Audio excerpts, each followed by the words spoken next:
Քո հրաշքն ամեն օր ուղերձների շարք։ Եթե ուզում ես աստղի պես փայլել։ Այսօր ավարտում ենք շարքը, որը կրում է «Դասեր Դանիելի մարգարեության» գրքից անվանումը։ Հույս ունեմ, որ ուղերձների 21-օրյա մեր այս շարքը օրհնություն էր քեզ համար, և միասին մենք բազմաթիվ հոգևոր դասեր ընդունեցինք Աստվածաշնչի այս հրաշալի գրքից և դրանում շարադրված հավատքի հերոսական պատմություններից։ Սիրելի՛ բարեկամ, այս շարքի մեր վերջին ուղերձի մեջ անդրադառնալու ենք Դանիելի մարգարեության մի կարևոր հատվածի, որտեղ խոսվում է ժամանակների վերջի և մահացածների հարության մասին, սակայն մեր ուշադրությունը սևեռելու ենք այդ խոսքի վերջին մասի վրա, որտեղ խոսվում է մարդկանց որոշակի խմբի մասին, որոնք աստղերի պես պայծառ փայլելու են այդ ժամանակներում։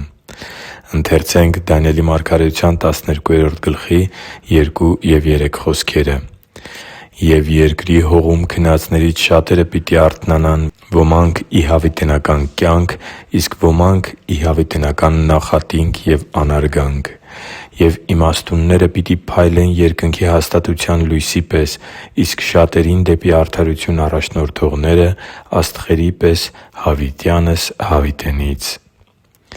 Աստծու համար թանկ ու սիրելի՛ զավակ,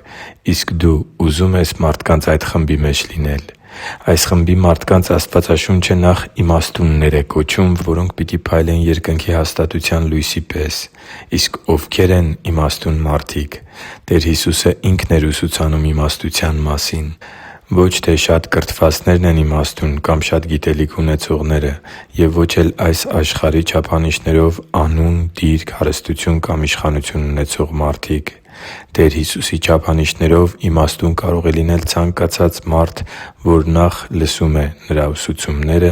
սակայն ոչ միայն լսում, այլև ընդունում, որոշում կայացնելով փոխակերպել սեփական կյանքը և հնազանդվել Տեր Հիսուսի ուսուցանած սկզբունքներին ու փոխանցած պատվիրաններին։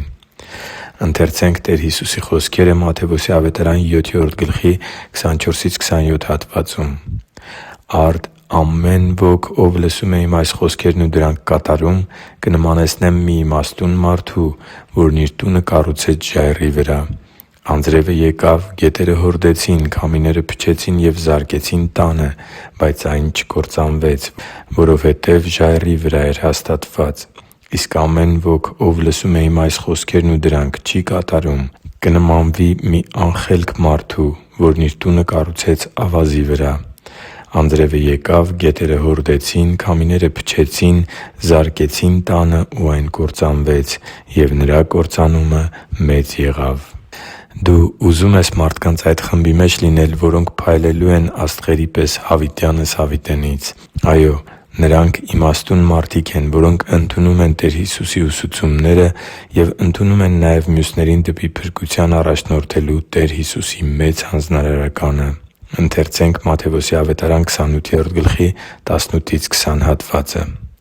«Հիսուսը մոտեցավ, խոսեց նրանց հետ ու ասաց. «Ինձ տրվեց ամեն իշխանություն երկնքում ու երկրի վրա։ Արդ գնացե՛ք, աշակերտ դարձրեք բոլոր ազգերին՝ նրանց մկրտելով Հոր, Որդու և Սուրբ Հոգու անունով։ Սովորեցրե՛ք նրանց պահել այն ամենը, ինչ ձեզ պատվիրեցի։ Եվ ահա Ես ձեզ հետ եմ բոլոր օրերին մինչև աշխարհի վերջը» (Մատթեոս 28:18-20):